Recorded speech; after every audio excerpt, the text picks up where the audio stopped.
بسم اللہ الرحمن الرحیم نحمدہ ونصلی علی حبیبہ الکریم اما بعد فاعوذ باللہ من الشیطان الرجیم بسم اللہ الرحمن الرحیم وسخر لکم ما فی السماوات وما فی الارض جمیعا منہ آمنت باللہ صدق اللہ العظیم۔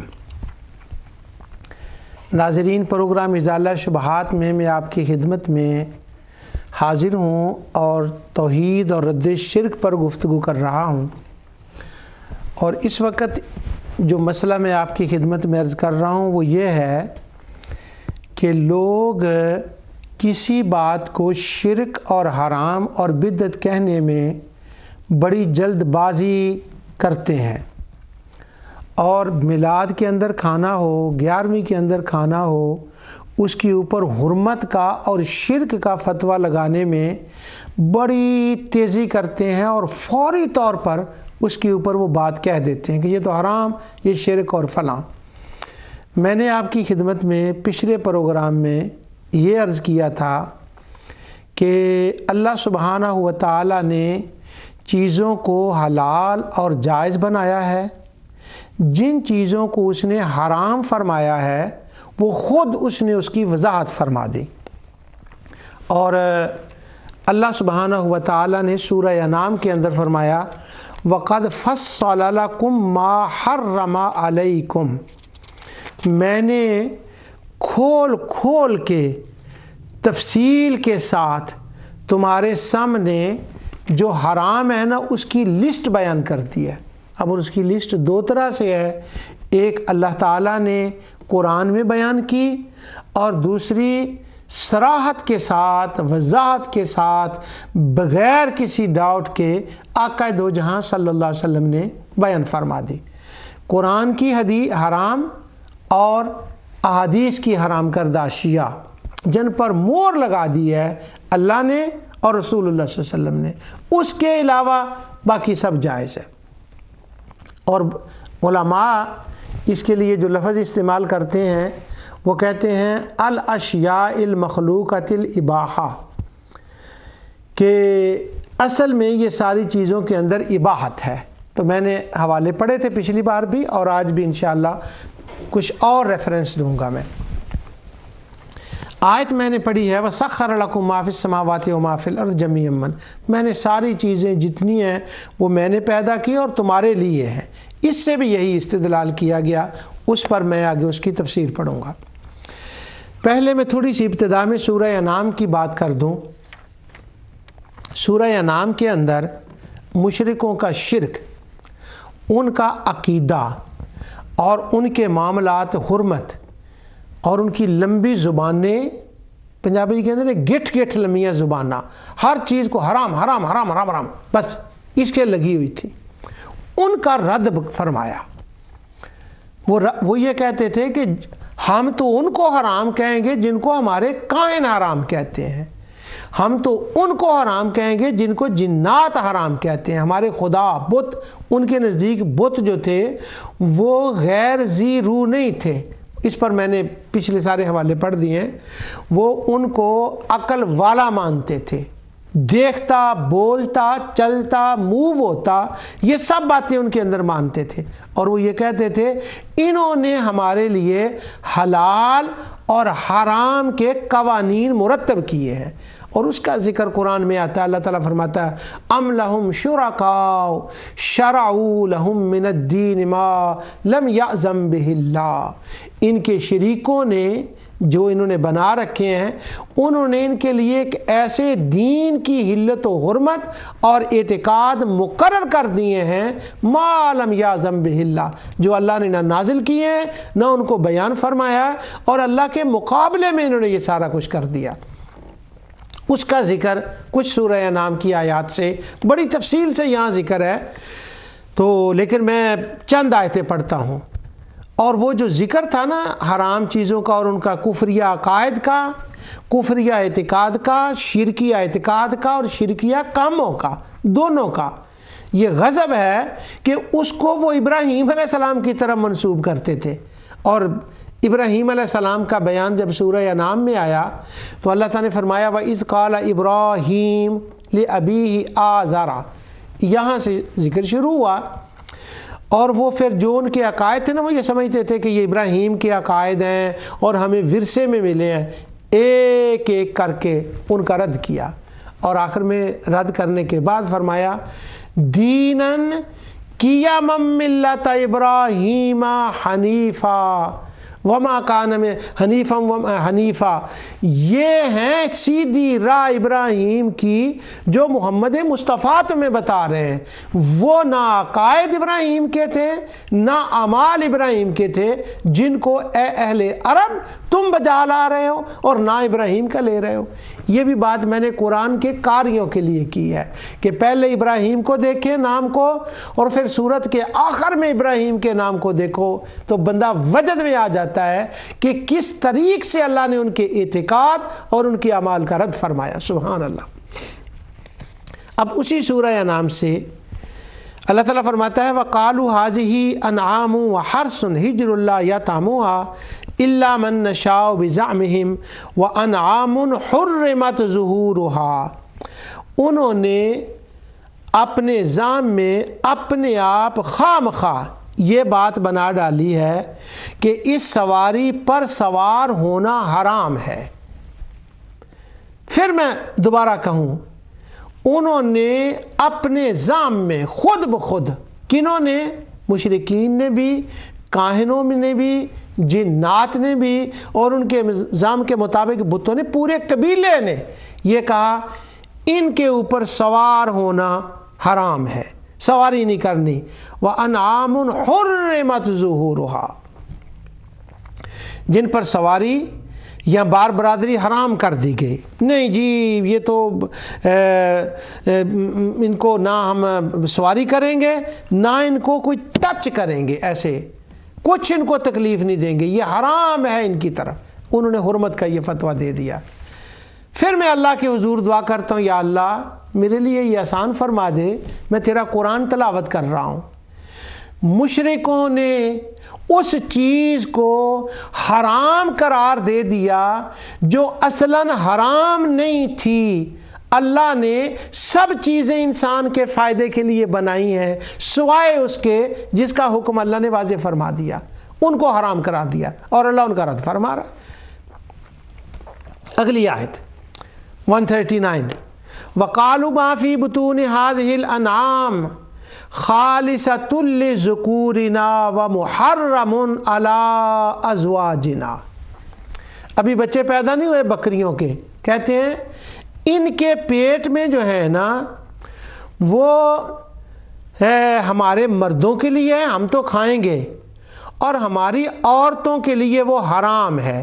یہ حرما، حرمن، محرمون، یہ لفظ تو ان 2-3 پروگراموں میں شاید کسی کو یاد ہو جائیں، اور بندے کے اندر اتنی جرت آ جائے کہ اگر کوئی کہے کہ یہ کھانا حرام ہے، اور ہوں وہ امرود، پھریاں، ہمارا شرکپوشی میں جب ہم پڑھتے تھے تو قریب ایک گاؤں تھا پھریاں والا، تو وہاں سے وہ بڑے امرود آتے تھے مدرسے میں، وہ لوگ جو وہاں کے لڑکے وہ لاتے تھے، تو اگر وہ امرود تو ہیں حلال، ان کو کہہ دے یہ حرام ہے تو اصلاً تو وہ حرام۔ اب وہ کسی سے پوچھنا چاہیے یہ تم نے کہا ہے حرام، اس کے حرام ہونے پر کیا دلیل ہے؟ اسی طرح ختم کے اندر وہ امرود رکھے ہوں، کہاں مجھے پھریاں والا یاد آ گیا، اللہ اکبر، تو وہ حلال ہو۔ اب اسی طرح ختم کے اندر شرکپور شریف میں گلاب جامن ایک حضرت میاں شیرم صاحب رحمۃ اللہ علیہ کی دعا سے کسی نے بنائے تھے بندے نے، وہ بڑے مشہور ہوئے۔ اب میلاد کے اندر وہ گلاب جامن میٹھے بڑے نائس پڑے ہوئے، ایک بندہ اس کو کہے حرام، اب کوئی بندہ اس سے پوچھے تو صحیح کہ یہ گلاب جامن حرام کیسے ہو گئے، یہ امرود کیسے حرام ہو گئے، اس کے لیے لاؤ ذرا دلیل کہاں ہے کہ یہ حرام ہو گئے اور تم کیوں حرام کہہ رہے ہو۔ ہمارے زمانے میں حرام کہنے میں زبانیں ایسے چلتی ہیں کینچی کی طرح، اور دیکھیں قرآن ان کا کیا رد فرما رہا ہے۔ اللہ فرماتا ہے وہ کہتے ہیں یہ ہماری عورتوں کے لیے حرام، اور وَإِن يَكُن مَيْتَةً فَهُمْ فِيهِ شُرَكَاءُ، اور ہاں آگے قتل صفحم بغیر علم وحرموا ما رزقهم اللہ افتراء علی اللہ، اور جو اللہ تعالیٰ کی نعمتیں ہیں کھانے پینے کی چیزیں انہوں نے ان کو کہہ دیا حرام اب تیسری آیت میں حرام کے لیے ان مشرکوں کی کہہ رہا ہوں، یہ حرام، یہ حرام، یہ حرام۔ جب انہوں نے اتنی باتیں کی نا، حرام حرام کی رٹ لگا دی۔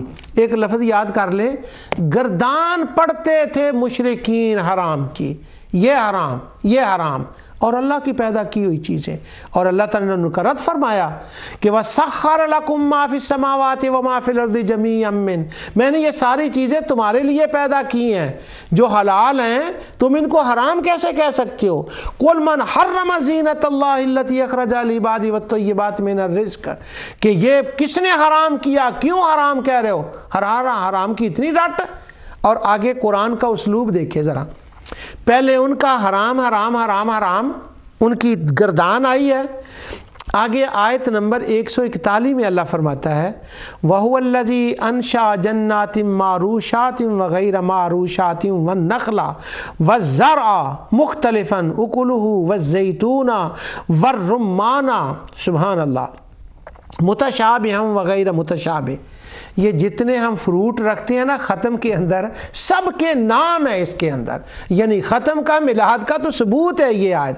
اللہ تعالیٰ فرماتا ہے یہ جو ٹہنیوں پہ چڑھی ہوئی یہ باغات اللہ نے پیدا کی ہے، ان پہ چڑھی ہوئی جو ٹہنیاں وہ اللہ تعالیٰ نے پیدا کی۔ اور آگے فرماتا ہے کھجور کے درخت اور کھیتی جن کی مختلف چیزیں میں نے پیدا کی وہ میں نے پیدا کی ہیں۔ اور پھر والزیتون والرمان، اور یہ زیتون اور انار، یہ ایک دوسرے سے ملتے جلتے جتنے فروٹ ہیں ایک دوسرے سے مشابہ ہوتے ہیں، اور بعض وہ ہوتے ہیں جو ایک دوسرے کے مشابہ نہیں ہوتے، یہ میں نے پیدا کیے ہیں۔ اور وَمِنَ الْأَنْعَامِ حَمُولَةً وَفَرْشًا، اور یہ سواریاں بڑے قد کی نیچے قد کی یہ میں نے پیدا کیے ہیں۔ اور یہ کُلُوا مِمَّا رَزَقَكُمْ، میں نے تم کو رزق دیا ہے۔ اور مما رزقکم اللہ ولا تتبعوا خطوات الشیطان، شیطان کے پیچھے نہ چلو اور ان کو حرام نہ کہو۔ اور تم امرودوں کو حرام کہتے ہو، گلاب جامن کو حرام کہتے ہو، اور تم جلیبیوں کو حرام کہتے ہو، یہ تو اللہ تعالیٰ نے حلال پیدا کی ہیں۔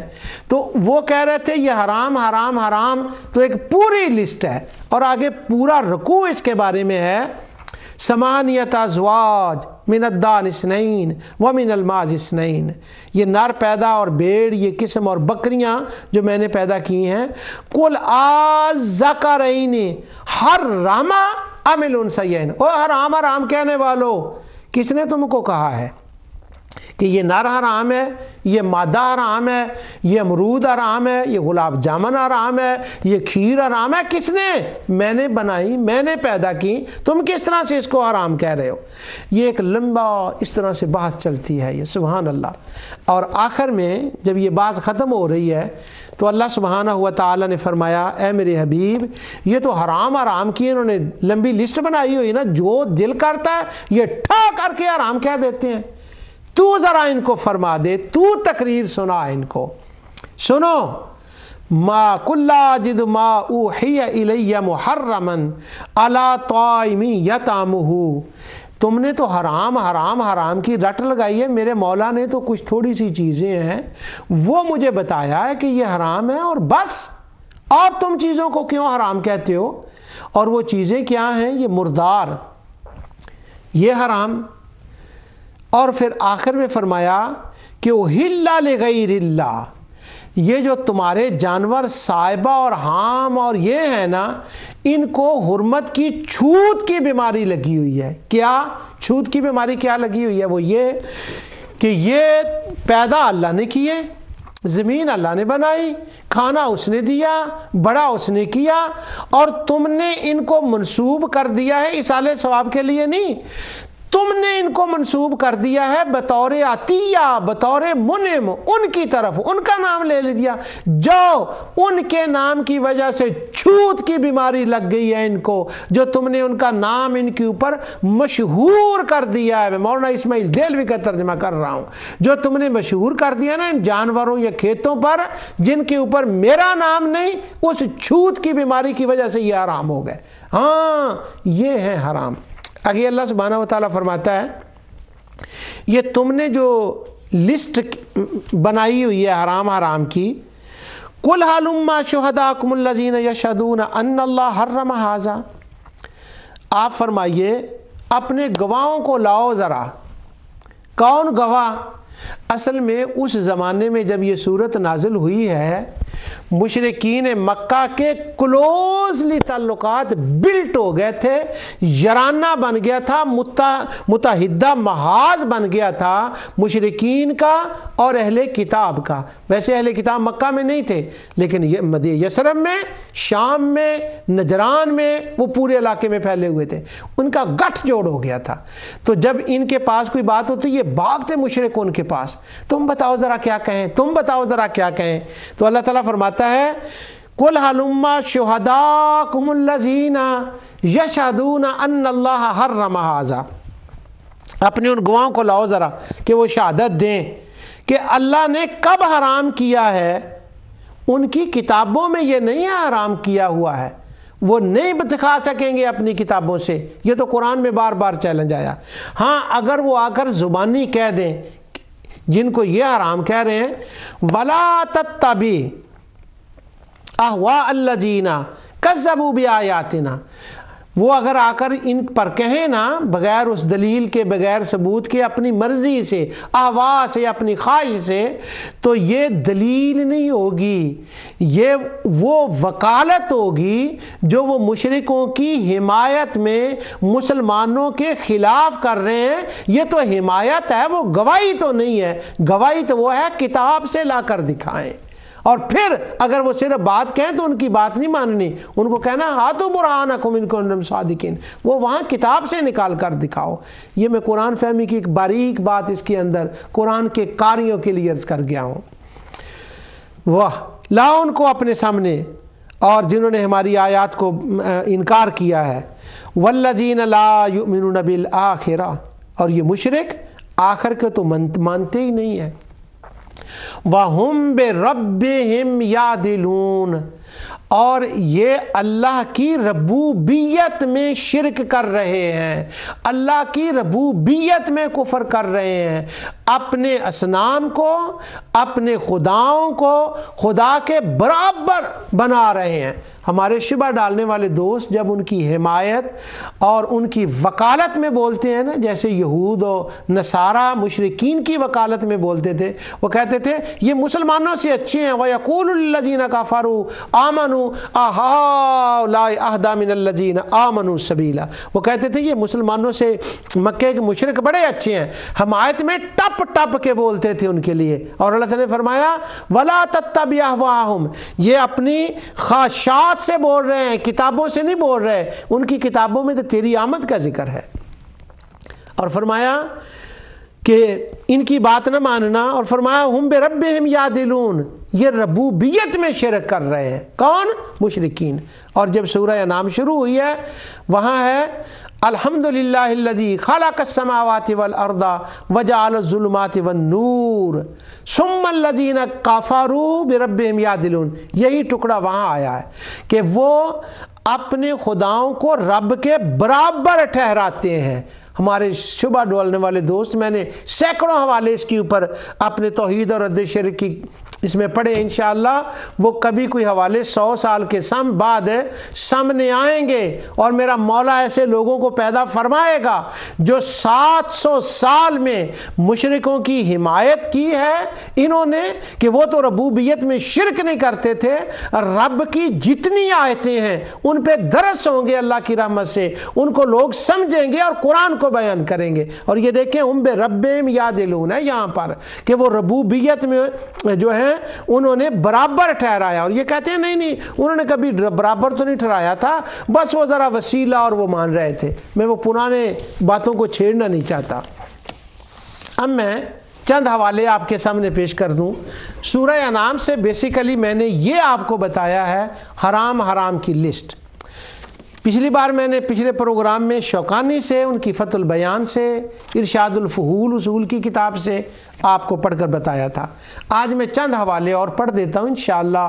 اللہ تعالیٰ اہل علماء تو اصول کی کتابیں پڑھاتے ہیں، ان کو پتہ ہے ان چیزوں کا، لیکن میں عام ان لوگوں کے لیے بات کر رہا ہوں جن کو ویسے قرآن پڑھنے کا شوق ہے، ان کے لیے۔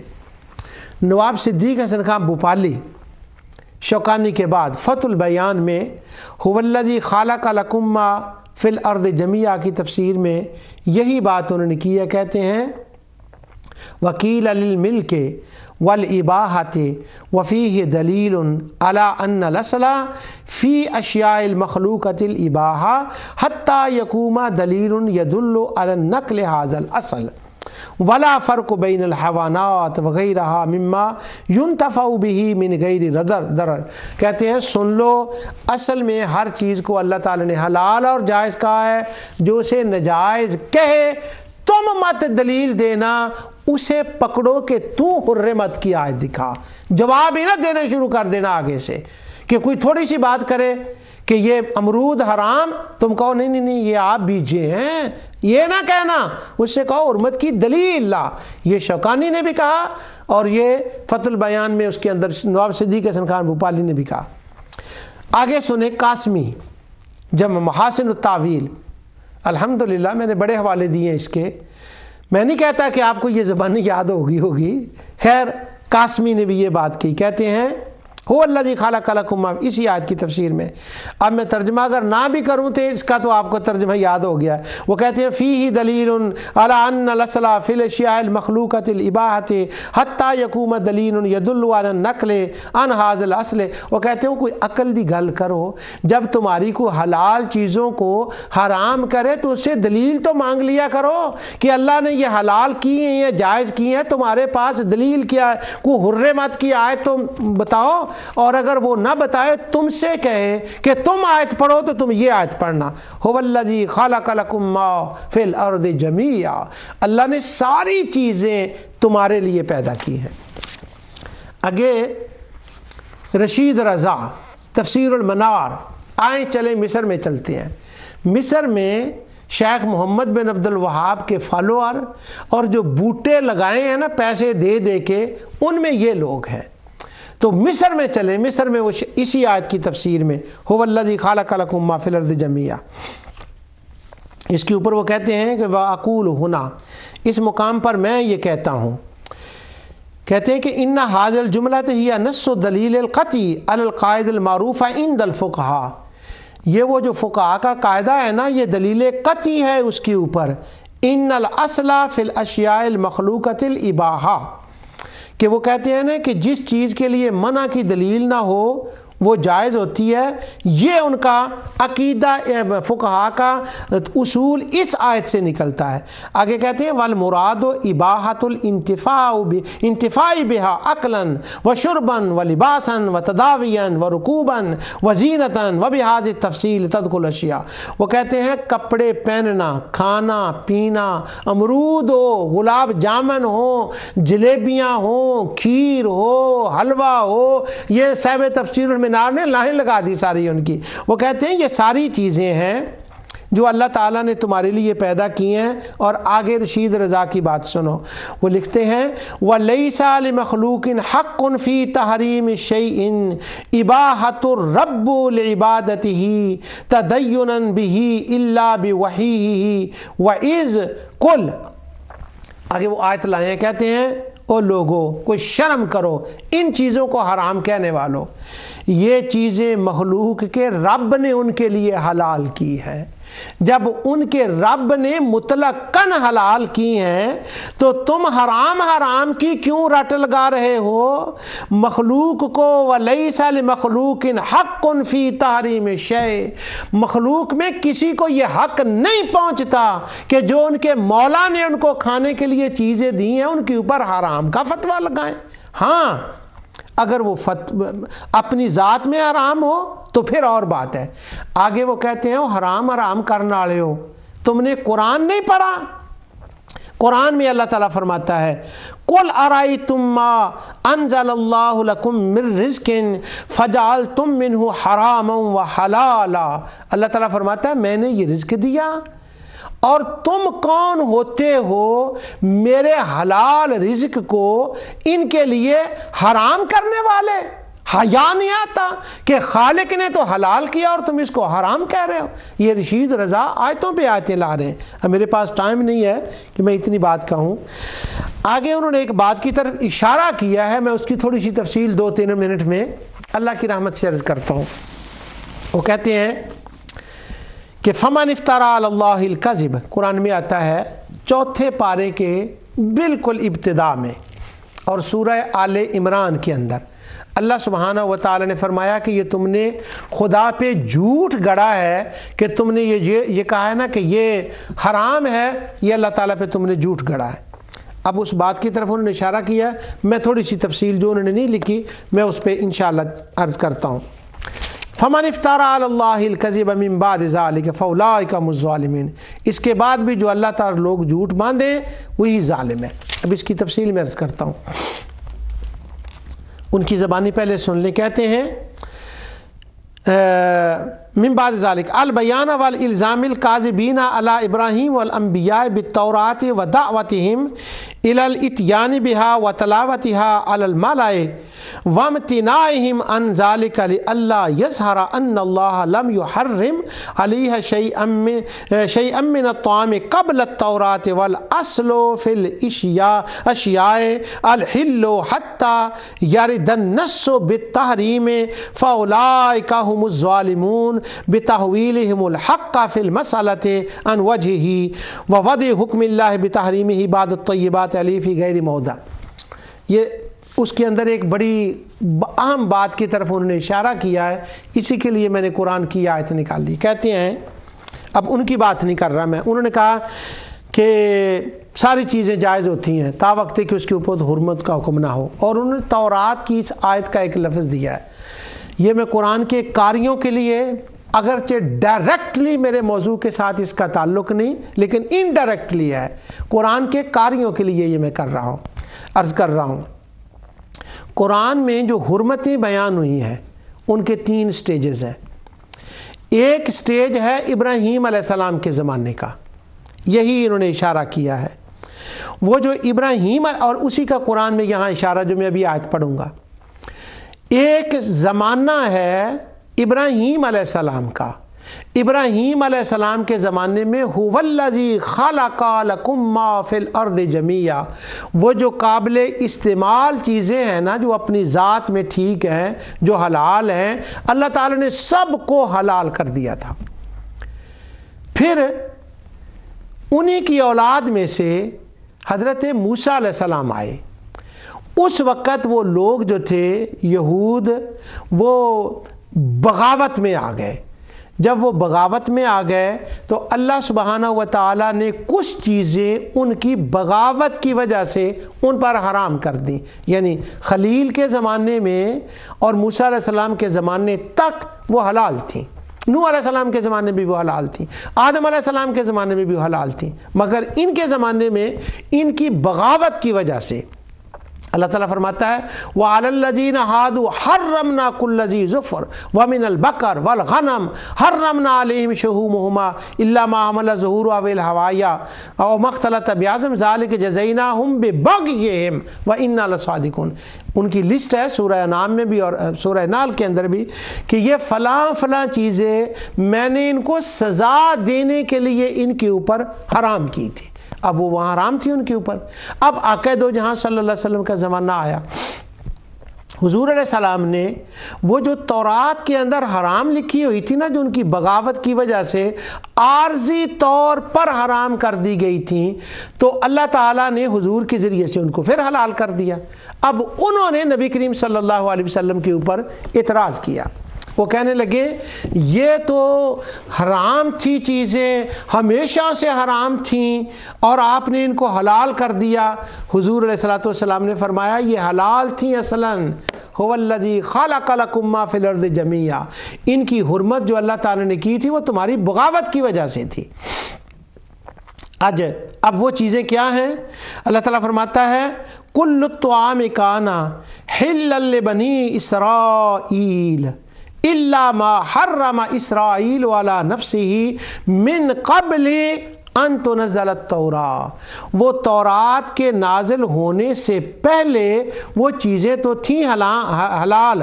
تورات کے نزول سے پہلے حضرت یعقوب علیہ السلام نے جس چیز کو اپنے اوپر حرام کر لیا تھا اس کے سوا تمام کھانے بنی اسرائیل پر حلال تھے۔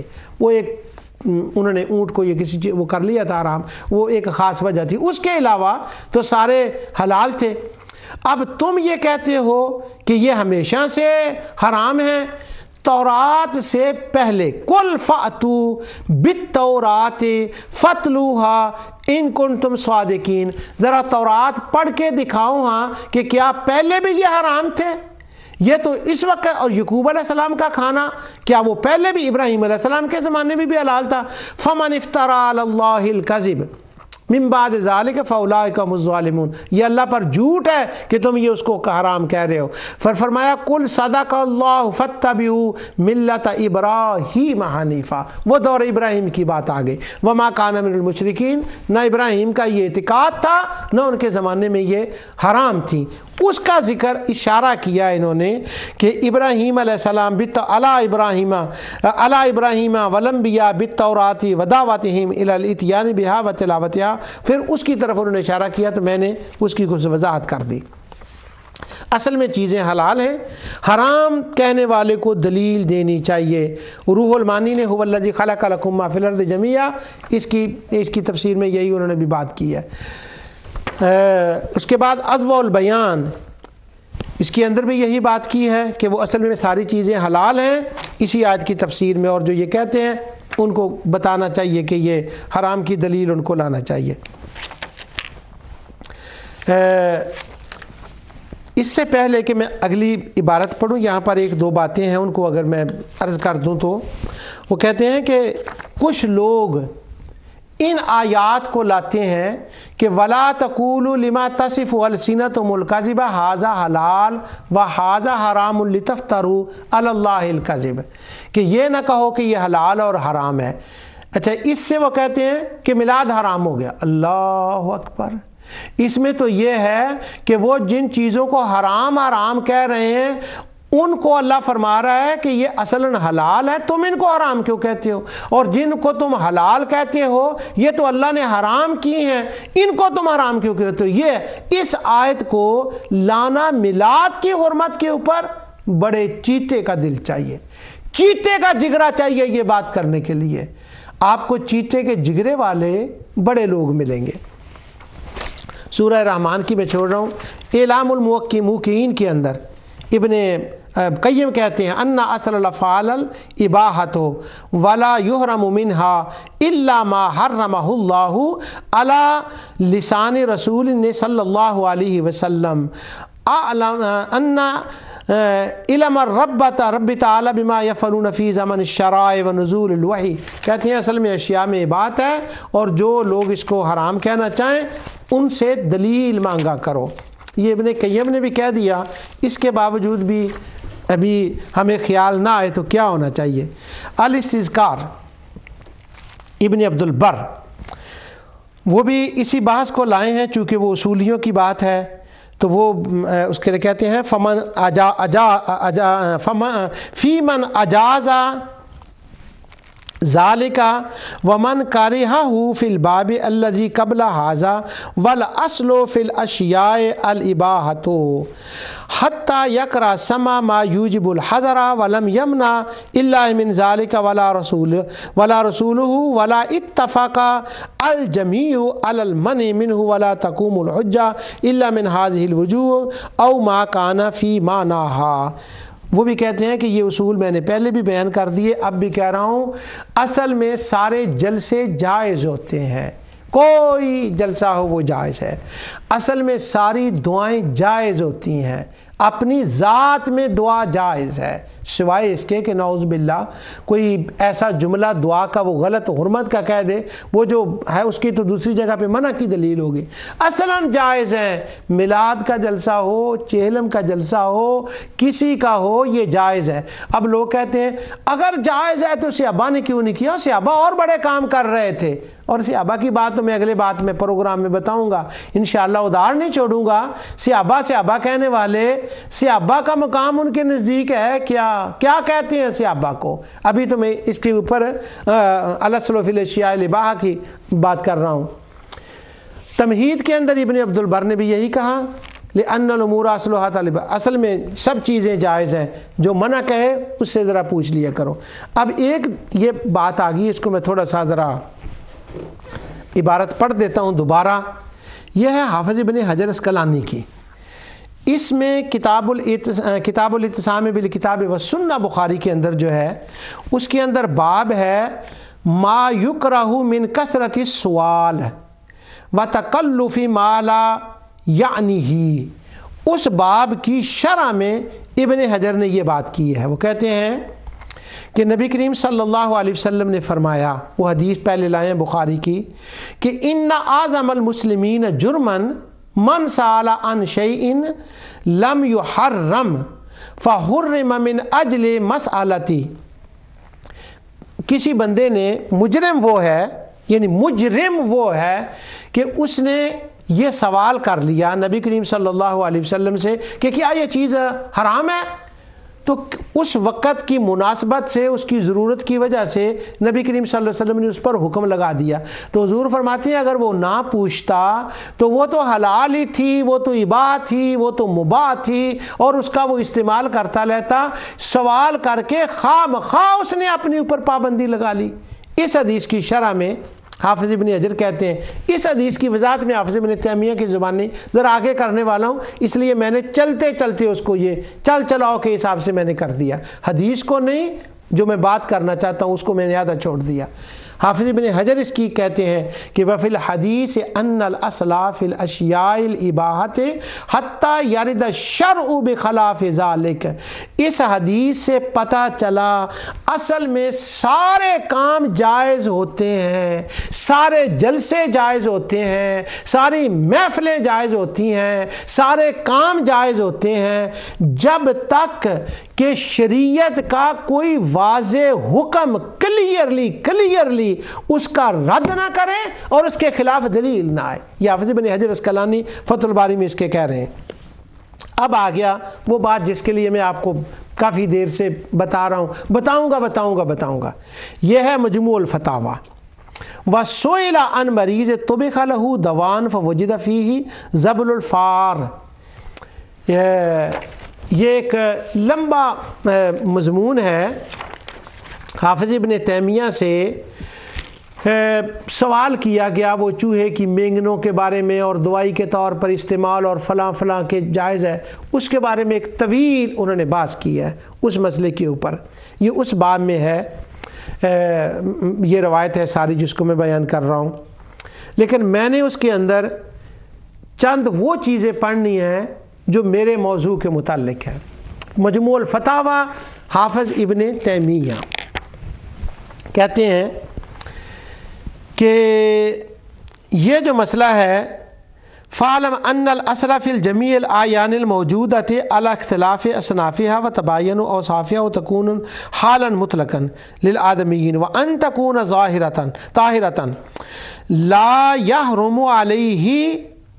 کوئی چیز کسی کو حرام نہیں آپ کہہ سکتے تا وقت کہ شریعت میں اس کے لیے کوئی دلیل موجود نہ ہو۔ آگے وہ کہتے ہیں دلیل اس کی یہ ہے کہ اللہ تعالیٰ فرماتا ہے یا ایھا الذین آمنوا اطیعوا اللہ واطیعوا الرسول واولی الامر منکم۔ اللہ تعالیٰ فرماتا ہے کہ اطاعت کرو اللہ کی اور اس کے رسول کی۔ اگر اللہ نے اور رسول اللہ نے کسی کام سے منع نہ کیا ہو تو دنیا کے کسی بندے کو یہ حق نہیں ہے کہ وہ کسی چیز کو حرام کہہ دے۔ کیوں؟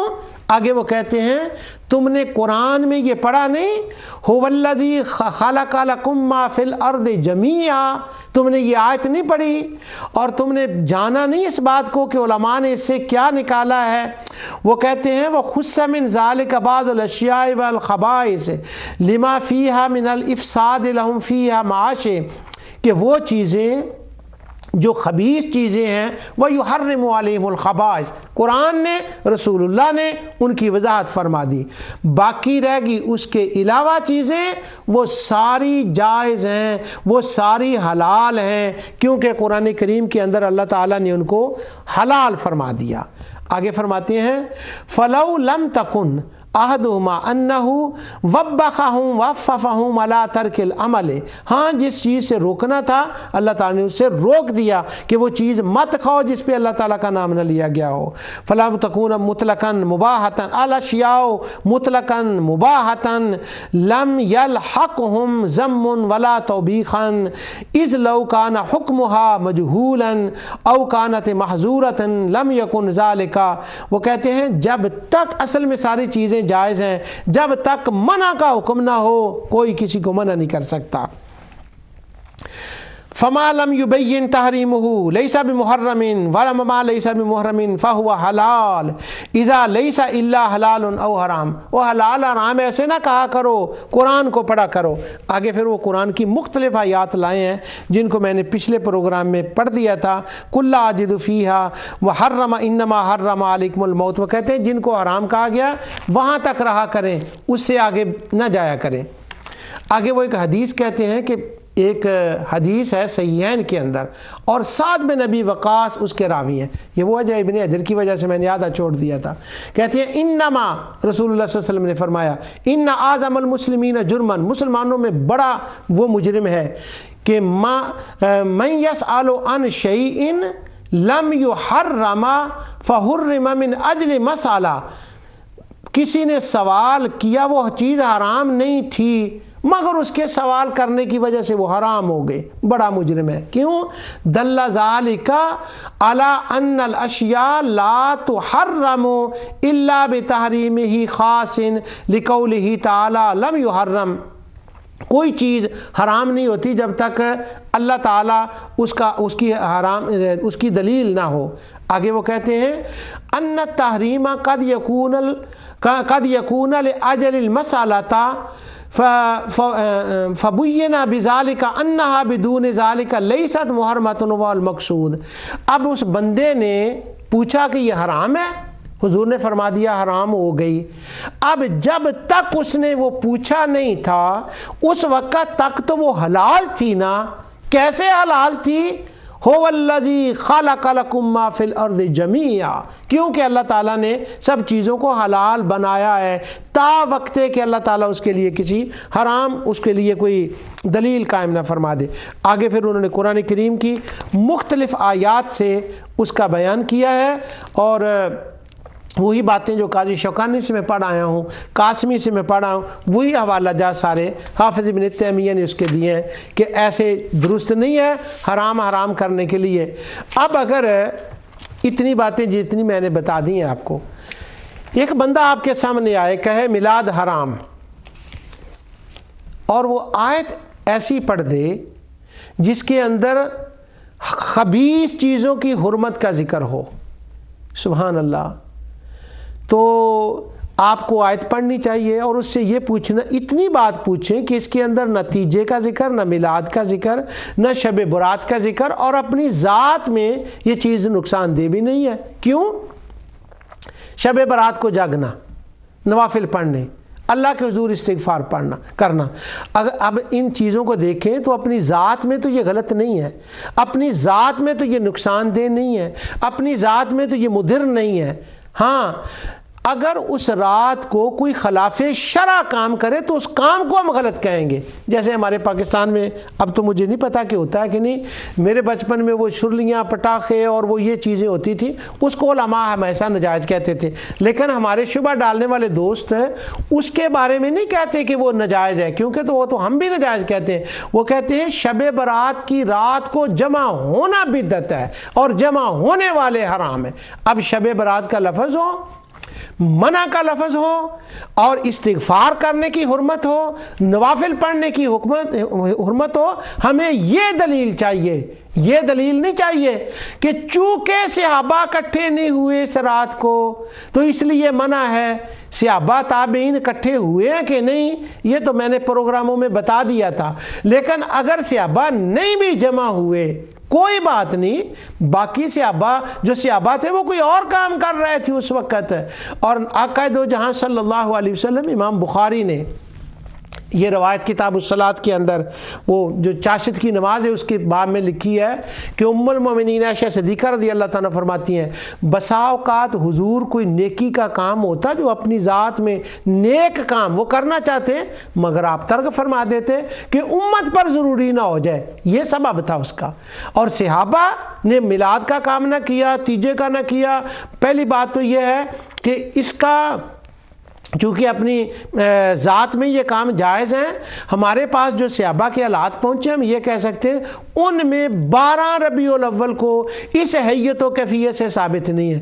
تو اگر نہیں کیا تو کیا ہوا؟ وہ منع کیسے ہو سکتا ہے کام جو کتاب و سنت میں اصل میں جائز ہے کہ اگر صحابہ نے نہ کیا کیونکہ وہ کوئی اور کام کر رہے تھے، وہ فتوحات کر رہے تھے، وہ جہاد کے اندر تھے، وہ ہمہ وقت ان مشاغل میں تھے، وہ ان امور دینیہ میں تھے. تو اگر یہ کام نہیں کیا تو وہ دوسرے کر رہے تھے. ان کے چھوڑنے کی وجہ سے وہ کام نہ حرام ہوتا ہے، نہ بدعت ہوتا ہے، نہ شرک ہوتا ہے. اس کو توحید کا نام لے کر حرام اور شرک اور بدعت کہنا یہ کسی طرح جائز نہیں. آگے علامہ قرطبی نے بھی اس کے لیے یہی بات کی ہے. اور اسی هو الذی خلق لکم ما فی الارض جامع العلوم والحکم حافظ ابن رجب جو ہے ان کی کتاب ہے، اس کے اندر بھی انہوں نے یہی بات کی ہے کہ جمہور کے نزدیک یہی ہے کہ وہ جو بات نہ ہو اصل میں وہ ساری چیزیں جائز ہوتی ہیں اور صرف وہ چیز ناجائز ہو سکتی ہے جس چیز کے اوپر شرعی دلیل ہو. اب میں اگلے پروگرام میں بھی انشاءاللہ اسی کو آگے لے کر چلوں گا. تحفۃ الاحوذی بشرح جامع ترمذی، عبد الرحیم مبارک پوری، محمد عبد الرحمن بن عبد الرحیم المبارک پوری. ناموں سے بھی ڈر لگتا ہے کہ وہ کہیں آدھا رہ نہ جائے اور کوئی کہے جی کہ آپ نے یہ کیا کیا. ما جاء فی ترک الشبہات، یہ باب کا نام ہے. جس میں شبہ ہونا اس کا ترک کرنا. اب آپ اس کو دیکھ لیں کہ شب برات کو جمع ہونا، استغفار کرنا، نوافل پڑھنے، تلاوت کے آخر میں صدق اللہ العظیم کہنا، وفات کے بعد مومنین کے لیے دعائے استغفار کرنا، کیا اس میں شبہ ہے کہ یہ غلط ہے؟ وہ باتیں ہیں جن میں شبہ ہو اور وہ باتیں ہیں جن سے روکا گیا ہو یا شبہ ہو. اس میں کیسے شبہ ہوگا؟ ہاں اگر کسی کو شبہ ہو نوافل پڑھنے غلط، اگر کسی کو شبہ ہو استغفار پڑھنا پتہ نہیں اللہ معاف کرے کہ نہ کرے، معلوم نہیں اللہ قبول کرے کہ نہ کرے، اگر وہ شبہ میں ڈوبا ہوا ہے اور خدا کی رحمت سے وہ مایوس ہے تو نہ کرے شب برات کو. لیکن شرک، بدعت اور حرام اور کرنے والوں کو جہنمی نہیں کہہ سکتا. اگر وہ کہے تو میں صرف اتنی بات کروں گا، 2 پروگراموں کے اندر میں نے درجنوں حوالے دیے قرآن کریم کی آیات کی. کم از کم اس سے یہ تو پوچھیں کہ یہ حرام کہاں ہے، کہاں لکھا ہوا ہے. تو اس کے اندر وہ بھی یہی کہتے ہیں ان الاصل فی الاشیاء الحل، اصل میں ساری چیزیں حلال ہیں اور جو حرام کہے اس سے دلیل طلب کرے. آگے وہ دوسرا باب ہے، باب ما جاء فی لبس الفراء. اس کے اندر بھی وہ جا کر یہی کہتے ہیں تدل علی ان الاصل فی الاشیاء الاباحہ، یہ چیزیں اصل میں جائز ہیں. وہ کہتے ہیں اگر یہی بات قال الشوکانی فی ارشاد المسائل، ارشاد الفحول، فلاں فلاں، قاضی شوکانی نے بھی یہی باتیں کی ہیں اور جن باتوں سے انہوں نے استدلال کیا ہے ان باتوں کا پھر وہ جواب دے رہے ہیں. اور کہتے ہیں بعض لوگ ممکن ہے کہ کوئی ایسی بات کر دیں کہ وہ کہیں ساری چیزیں اللہ نے حرام ہی پیدا کی ہیں. هو الذی خلق لکم ما فی الارض جمیعا کا مطلب وہ کہہ دیں ساری حرام. وہ کہتے ہیں ایسے بندوں کی بات نہ سننا، کنڈ دے کے تر پو. کیوں؟ اللہ تعالیٰ نے منافع کے لیے چیزوں کو پیدا فرمایا ہے. اور میلاد میں، تیجے میں، ساتویں میں، چیلم میں منافعوں کا دیکھ لیں. کیا منافع ہیں؟ فوت ہونے والے کو ثواب، قرآن خوانی کا موقع، اپنی موت یاد آتی ہے، اور جب اپنی موت یاد آتی ہے یہ فائدہ، اس کے لیے ثواب کا فائدہ، اور 4 دوست اکٹھے ہو جاتے ہیں، مسلمانوں کا آپس میں ملنے کا فائدہ۔ جی صحابہ نے ایسا نہیں کیا تو کیا ہوا؟ یہ قرآن و حدیث میں کہیں ہے ہی نہیں کہ اگر صحابہ کسی مقصد کے لیے اکٹھے نہیں ہوئے تو پھر تمہیں اکٹھا ہونا چاہیے۔ باقی رہا صحابہ نے کیا ہے کہ نہیں، یہ باتیں تو ہو چکی ہیں، اور جو صحابہ نے کیا ہے نا اس پر تم کون سا کرتے ہو؟ اگر صحابہ کا اتنا ہی ذوق اور شوق ہے تو عبداللہ بن عباس حج کے دن، عرفہ کے دن، یوم التعریف، میں نے سارے حوالے پڑھ دیے تھے 2-3 سال پہلے، اب تو ماشاءاللہ سالوں کی باتیں ہو گئی۔ عبداللہ بن عباس کوفے کے اندر لوگوں کو اکٹھا کرتے، جمع ہوتے، جلسہ کرتے اور اپنی مناسبت قائم کرتے اہل عرفات کے ساتھ۔ تو وہ جو یوم عرفہ تھا، وہ جو یوم التعریف تھا، چلو میلاد تو صحابہ نے نہ کیا، تیجا تو صحابہ نے معمولات اہل سنت نہ کیا، وہ 7واں تو صحابہ نے نہ کیا، وہ تمہارا صحابہ کا شوق کہ میں صدقے جاؤں یوم تعریف تو کیا ہے نا۔ کتنی مسجدیں ہیں خیر سے جن کے اندر عبداللہ بن عباس کا وہ کام ہوتا ہے، کتنے لوگ ہیں جو عبداللہ بن عباس کے اس کام کو کہتے ہیں کہ یہ اس کا جو ہے یہ جائز ہے، کتنے کام لوگ اس کو کرتے ہیں۔ یہ صرف نعرہ ہی نعرہ ہے، نہ اس کی کوئی دلیل ہے اور نہ اس کے اوپر صحابہ کے کاموں کے اوپر کوئی عمل ہے۔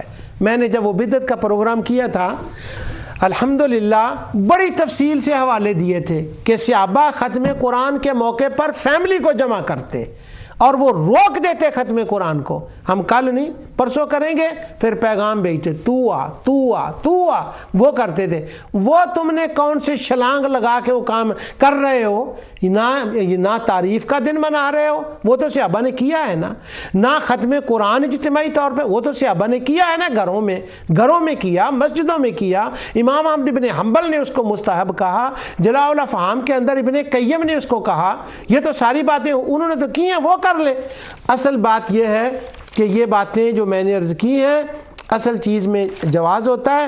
اسی چیز کو انشاءاللہ اپنی رحمت اللہ تعالیٰ کے فضل اور اس کی رحمت سے میں اگلے ہفتے اگلے پروگرام میں کنٹینیو کروں گا کہ جواز کے لیے کیا دلیلیں ہیں اور کیا عمل صحابی ہو تو لوگ کرتے ہیں، یہ کرنا چاہیے، یا وہ چیز اپنی ذات میں صرف جائز ہو، قرآن حدیث نے کہی ہو، عمل صحابہ کی گواہی اس پہ نہ بھی ہو تو تب بھی اس کا کرنا جائز ہے۔ یہ انشاءاللہ اگلے پروگرام میں اس پر گفتگو کروں گا۔